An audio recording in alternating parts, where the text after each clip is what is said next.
जिंदगी के रंगीन सपने या रिश्तों की चाशनी में जहर, बेशर्मी की हदें पार, कलयुगी बहन का खौफनाक राज। नमस्कार दोस्तों, मैं कंचन आप सभी का अक्ष हिंदी क्राइम स्टोरीज में आप सभी का स्वागत करती हूँ। प्रतिदिन भारत से औसतन 172 लड़कियां गायब होती हैं। इनमें से ज्यादातर गायब हुई लड़कियों की ना तो कहीं पुलिस में कंप्लेंट दर्ज होती है और ना ही उनकी खबरें अखबारों में आ पाती हैं।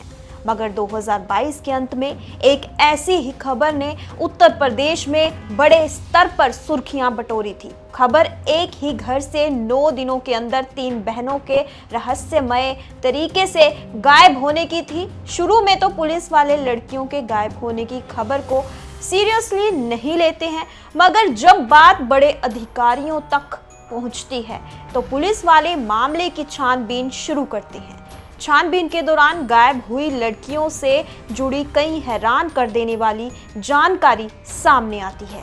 यहाँ किसी अपनों ने ही गद्दारी की थी, तो आखिर 9 दिनों में 3 लड़कियां कैसे गायब हुई? पुलिस की जांच में क्या कुछ निकलकर सामने आया और गायब हुई उन तीनों लड़कियों के साथ क्या कुछ हुआ? चलिए जानते हैं इस वीडियो में। आगे बढ़ने से पहले अक्ष हिंदी क्राइम स्टोरीज चैनल को आप सब्सक्राइब कर लें, बेल आइकन को ज़रूर दबा लें। तो चलिए अब कहानी शुरू करते हैं। उत्तर प्रदेश के मैनपुरी ज़िले में एक गांव है रामपुरवा में 3 बेटियां, 2 नाबालिग और 1 बालिग निशा। चूंकि एक लड़की नाबालिग थी और वह गर्भवती हो गई थी, इसलिए हम कानून का सम्मान करते हुए उस लड़की का नाम यहाँ नहीं बता रहे हैं। खैर, यह बात 21 दिसंबर 2022 की है। सुबह के लगभग 7 बजे शमशाद अली अपने घर के बाहर से अपनी 14 वर्षीय बेटी को किसी काम से आवाज़ लगाते हैं। कई बार आवाज़ देने के बावजूद जब छोटी बेटी घर से निकलकर बाहर नहीं आती और ना ही कोई जवाब देती, तो शमशाद खुद ही उठकर घर के अंदर जाते हैं और बेटी को इधर उधर तलाशते हैं, मगर वह घर के अंदर कहीं भी दिखाई नहीं देती। परिवार के दूसरे सदस्यों से शमशाद अपनी बेटी के बारे में पूछते हैं, मगर कोई भी कुछ नहीं बता पाता।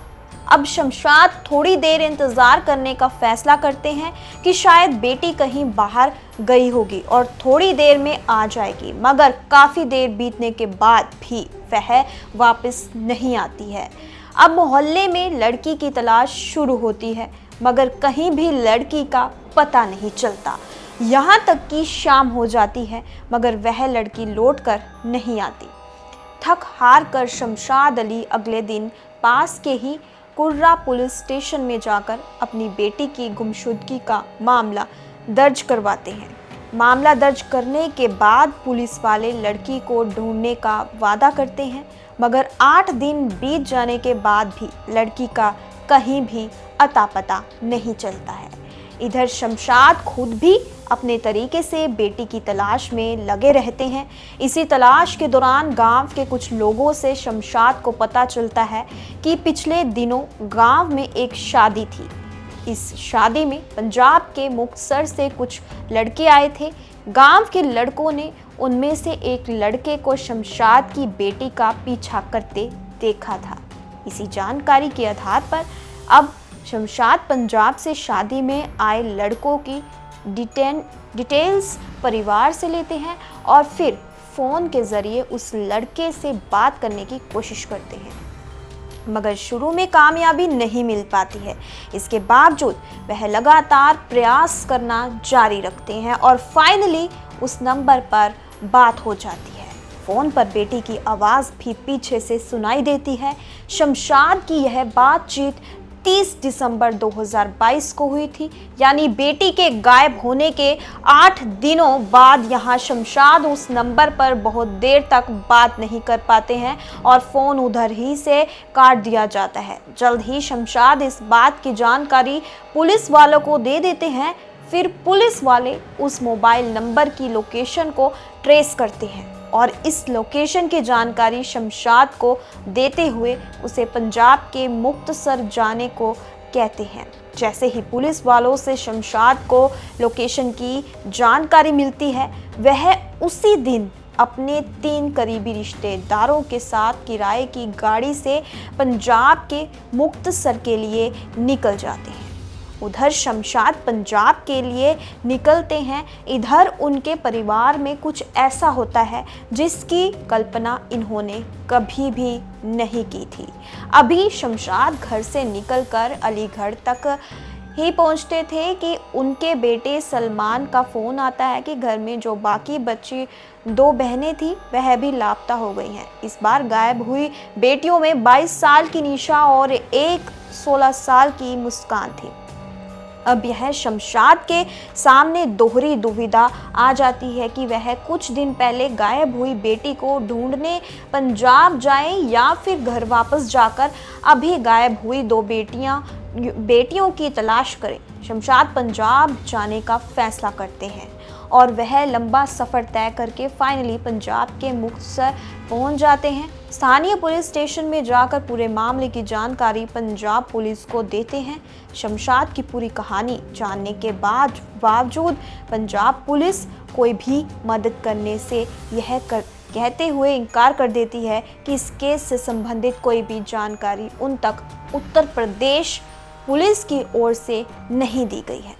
इसके अलावा पंजाब पुलिस की ओर से यह भी दलील दी जाती है कि अगर आप स्थानीय पुलिस को लेकर आते तो हम अपने आप की मदद कर सकते थे।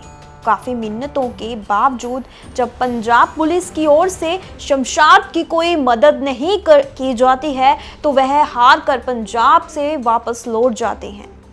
घर वापस लौटकर यह सबसे पहले फिर से स्थानीय पुलिस स्टेशन में जाकर अपनी 2 और बेटियों निशा और मुस्कान की किडनैपिंग की रिपोर्ट दर्ज करवाते हैं। जब तक एक बेटी गायब हुई थी, प्रशासनिक स्तर पर मामला ठंडा ही रहता है, मगर जैसे ही 2 और बेटियां गायब होती हैं, प्रशासन अलर्ट हो जाता है। जल्द ही इस मामले में शमशाद मैनपुरी के एसपी विनोद कुमार से मिलते हैं और पूरी घटना की जानकारी देते हैं। एसपी के निर्देश पर जल्द ही तीनों लड़कियों को ढूंढने के लिए 2 टीम बनाई जाती है।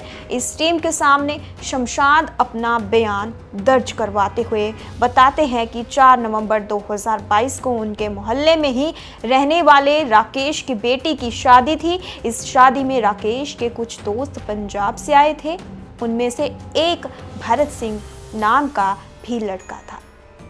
आसपास के लोगों द्वारा दी गई जानकारी के आधार पर शमशाद पुलिस के सामने भरत सिंह को ही तीनों बेटियों के अपहरण का मुख्य आरोपी बताता है। उसके बाद कुर्रा पुलिस स्टेशन के एसएचओ शमशाद द्वारा दिए गए मोबाइल नंबर पर कॉल लगाते हैं। एक अधेड़ उम्र का एक व्यक्ति फ़ोन उठाता है। पूछे जाने पर वह खुद को भरत सिंह का पिता बताता है। पीछे से फ़ोन पर शमशाद की छोटी बेटी की भी आवाज़ सुनाई देती है। वह डरी हुई आवाज़ में पिता से कहती है कि पापा, अब मैं वापस नहीं आ पाऊंगी। इसके बाद फ़ोन कट हो जाता है। फ़ोन भले ही कट हो गया था, मगर अब पुलिस वाले इस मोबाइल नंबर को ट्रेस करते हुए लोकेशन का पता लगा लेते हैं और फिर 10 जनवरी 2023 को शमशाद को अपने साथ लेकर इस लोकेशन के लिए निकल जाते हैं। जब पुलिस वाले पंजाब के मुक्तसर पहुंचते हैं तो उन्हें निराशा ही हाथ लगती है, क्योंकि जो लोकेशन पुलिस ने ट्रेस की थी वहां कोई नहीं था और उस घर पर भी ताला लटका हुआ था। अब पुलिस वाले वहां से वापस खाली हाथ आ जाते हैं और अंधेरे में तीर चलाने लगते हैं। इसी बीच लगभग 1.5 महीने का समय यूं ही निकल जाता है। इसी बीच पुलिस वाले लगातार उस नंबर को ट्रेस करना जारी रखते हैं। इसी दौरान एक दिन पुलिस वालों को एक बार फिर से उस मोबाइल नंबर की लोकेशन पंजाब में मिलती है। इस बार पुलिस वाले बिना देर किए तत्काल ही पंजाब के लिए रवाना हो जाते हैं और ट्रेस की गई लोकेशन पर रेड मारते हैं। 4 फरवरी 2023 को इस बार पुलिस को यहाँ भरत सिंह मिल जाता है। तुरंत ही पुलिस वाले भरत सिंह को हिरासत में ले लेते हैं। इसके अलावा पुलिस को इस घर से शमशाद की गायब हुई छोटी बेटी भी मिल जाती है। पुलिस लड़की को अपने साथ लेकर उत्तर प्रदेश वापस आ जाती है और वे स्थानीय अस्पताल में जांच के लिए लड़की को भेजा जाता है। जांच में पता चलता है कि नाबालग लड़की गर्भवती है। लड़की के गर्भवती होने की बात सामने आने के बाद परिवार वालों की ओर से लड़की के अबॉर्शन की मांग की जाने लगती है। इस पर फैसला लेने के लिए एक कमेटी का भी गठन कर दिया जाता है। अब एक लड़की पुलिस को तो मिल गई थी, मगर 2 बहनें अब भी गायब थी। उन 2 बहनों की तलाश में अब यह बरामद की गई लड़की ही सबसे महत्वपूर्ण भूमिका निभा सकती थी। इसलिए पुलिस वाले उससे पूछताछ का सिलसिला शुरू करते हैं और पूरी कहानी समझने की कोशिश करते हैं कि यह गायब कैसे हुई और पंजाब तक कैसे पहुंच गई। अब पुलिस वालों की पूछताछ में लड़की जो खुलासा करती है उसे जानकर हर कोई शॉक्ड रह जाता है। पुलिस पूछताछ के दौरान लड़की बताती है कि गायब होने से 3 दिन पहले यानी 18 दिसंबर 2021 को वह अपनी बड़ी बहन निशा के साथ घर के बाहर गई हुई थी। पास के ही बाजार में निशा अपनी छोटी बहन की मुलाकात राहुल नाम के एक लड़के से करवाती है। निशा अपनी छोटी बहन को राहुल के बारे में बताती है कि यह उसका दोस्त है और यह बहुत अच्छा लड़का है। इस मुलाकात के दौरान ही राहुल निशा की छोटी बहन को अपना महंगा मोबाइल, कपड़ा और दूसरी चीज़ें दिखाता है और उसे इम्प्रेस करने की भी कोशिश करता है। साथ ही उससे कहता है कि अगर तुम्हें भी यह सब चाहिए तो मैं तुम्हारी मदद कर सकता हूँ। फिर निशा अपनी बहन को समझाती है कि राहुल की जान पहचान कई बड़े लोगों से है और वह दिल्ली में एक बड़ी कंपनी में भी काम करता है। मैंने इससे अपने और तुम्हारे बारे में बात कर ली है और यह हम दोनों को दिल्ली ले जाकर एक अच्छी कंपनी में नौकरी दिलवा देगा। इसके बदले में हमें काफ़ी पैसे मिलेंगे। इन पैसों से हम अपने परिवार की गरीबी दूर कर पाएंगे। इसके साथ ही निशा अपनी छोटी बहन को कहती है कि इस बारे में घर में किसी को ना बताए। वह कहती है कि जब हमें अच्छी नौकरी मिल जाएगी तब इस बारे में अपने माता पिता को बताएंगे और उन्हें भी अपने साथ दिल्ली में रहने के लिए बुला लेंगे। इसी के बाद प्लान के मुताबिक ही जब हर कोई सो जाता है तो 21 दिसंबर 2022 की आधी रात को निशा अपनी बहन के साथ घर से निकल जाती है। रास्ते में ही राहुल निशा और उसकी छोटी बहन का इंतजार कर रहा था। जैसे ही दोनों राहुल से मिलते हैं, राहुल दोनों बहन को अपने साथ बाइक से लेकर निकल जाता है। राहुल दोनों को लेकर रेलवे स्टेशन चला जाता है। वहां पर एक भरत सिंह नाम का लड़का इन दोनों का इंतजार कर रहा था। यहाँ पर भरत और राहुल में कुछ बातचीत होती है। फिर राहुल छोटी लड़कियों से कहता है कि यह तुम्हें दिल्ली से ले जाएगा और यहीं तुम्हारी नौकरी लगवाए। लड़की के मुताबिक भरत सिंह राहुल को पैसे भी देता है। लड़की के खुलासे के मुताबिक सारी बातचीत दोनों के बाद यहीं पर भरत दोनों बहनों को मिठाई खाने के लिए दे देता है। लड़की के मुताबिक मिठाई खाने के बाद उसे कुछ भी याद नहीं है कि उसके साथ क्या हुआ, क्योंकि जब कई घंटों बाद उसकी आंखें खुली तो वह खुद को एक घर में कैद पाती है। उसे अपनी बड़ी बहन निशा भी वहां पर दिखाई नहीं देती। जब लड़की भरत से पूछती है कि वह कौन है तो लड़का बताता है कि अभी तुम पंजाब में हो। जब लड़की अपनी बहन निशा के बारे में पूछती है तो भरत बताता है कि निशा अभी दिल्ली में है और बहुत जल्द हम तुम्हें दिल्ली लेकर जाएंगे। लड़की के मुताबिक इसके कुछ दिनों बाद भरत उसे पंजाब से दिल्ली लेकर आता है और एक कमरे में बंद रखता है। यहाँ वह लड़की के साथ जबरदस्ती संबंध भी बनाता है। लड़की के विरोध करने पर कहता है कि अगर तुम्हें नौकरी चाहिए तो तुम्हें यह सब करना ही पड़ेगा। विरोध करने पर भरत लड़की को जान से मारने की भी धमकी देता है। नाबालिग लड़की भरत की धमकी से डर जाती है और वही सब करती है जो वो उसे करने के लिए कहता है। फिर यह सिलसिला कई दिनों तक चलता रहता है। इसी बीच एक दिन एक महिला इस लड़की को अपने साथ लेकर पंजाब आ जाती है। यहाँ उसके साथ जबरदस्ती जिस्म फरोशी का धंधा शुरू हो जाता है और यह जबरदस्ती का धंधा तब तक चलता रहता है जब तक कि पुलिस इस लड़की को बरामद नहीं कर लेती। लड़की के बयान से पुलिस को यह आइडिया मिल जाता है कि इस लड़की के गायब होने के पीछे बाकी लड़कों के साथ साथ इसकी अपनी सगी बहन निशा की भी साजिश है। इसलिए पुलिस वाले निशा और राहुल की तलाश में लग जाते हैं। इधर पुलिस निशा और राहुल की तलाश में लगी हुई थी, उधर निशा को छोटी बहन की बरामदगी की भी खबर मिल जाती है। इसलिए वह अपने बॉयफ्रेंड राहुल के साथ हालात का जायजा लेने के लिए एक दिन चुपचाप मैनपुरी आती है। पुलिस वाले पहले से ही निशा और राहुल की तलाश में लगे हुए थे तथा इन दोनों की एक एक एक्टिविटी पर भी नज़र रखी जा रही थी। इसीलिए जैसे ही यह दोनों मैनपुरी आते हैं तुरंत ही दोनों को गिरफ्तार कर लिया जाता है। दोनों को गिरफ्तार करने के बाद पूछताछ का सिलसिला शुरू होता है। पूछताछ में राहुल स्वीकार कर लेता है कि उसने पैसों के लालच में नाबालिग लड़की को अपने दोस्त भरत से बेच दिया था, भरत के पास बेच दिया था। राहुल यह भी खुलासा करता है कि इन सब में गायब लड़कियों की बहन निशा का भी हाथ है।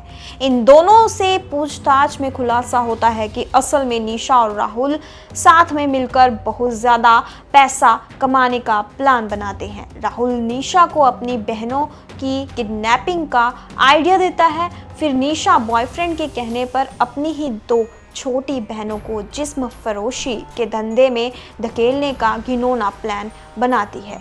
फिर इसी प्लान के तहत निशा सबसे पहले अपनी छोटी बहन को साजिश के तहत नौकरी का लालच देकर पंजाब भेज देती है और फिर उसे पंजाब भेजने के 8 दिनों बाद अपनी दूसरी बहन को लेकर चुपचाप 30 दिसंबर को घर से लापता हो जाती है। इस बार राहुल निशा के साथ आई छोटी बहन को राजस्थान के एक लड़के से बेच देती है, एक लड़के के पास बेच देती है। पुलिस वाले अब उसकी एक बची हुई गायब लड़की की तलाश में लग जाते हैं। निशा तथा राहुल द्वारा किए गए खुलासे के मुताबिक ही पुलिस वाले अपनी जांच आगे बढ़ाते हैं।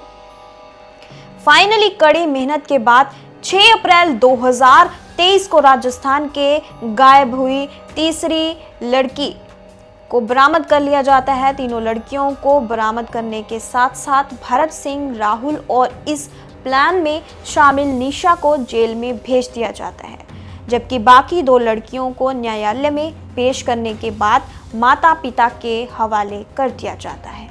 जो नाबालिग लड़की गर्भवती हुई थी उसके अबॉर्शन को लेकर माता पिता लंबे समय तक एक अधिकारी से दूसरे अधिकारी के पास चक्कर काटते रहते हैं, मगर लंबे समय तक इस पर कोई भी फैसला नहीं हो सकता था। लड़की के अबॉर्शन के लिए लड़की के माता पिता ने कई सामाजिक कार्यकर्ताओं की भी मदद ली थी। इसके बावजूद लड़की का अबॉर्शन हुआ या नहीं, इस बारे में काफ़ी रिसर्च के बाद भी कोई जानकारी निकलकर सामने नहीं आ सकी। दोस्तों, मुख्य आरोपियों के साथ साथ निशा जैसी कलयुगी बहन को क्या सजा मिलनी चाहिए, कमेंट बॉक्स में ज़रूर बताएं। अगर आपको हमारी वीडियो पसंद आई हो तो इस वीडियो को लाइक करते हुए शेयर भी करें। अगर आपने अब तक हमारे चैनल को सब्सक्राइब नहीं किया है तो जल्दी से चैनल सब्सक्राइब कर बेल आइकन भी दबा दें।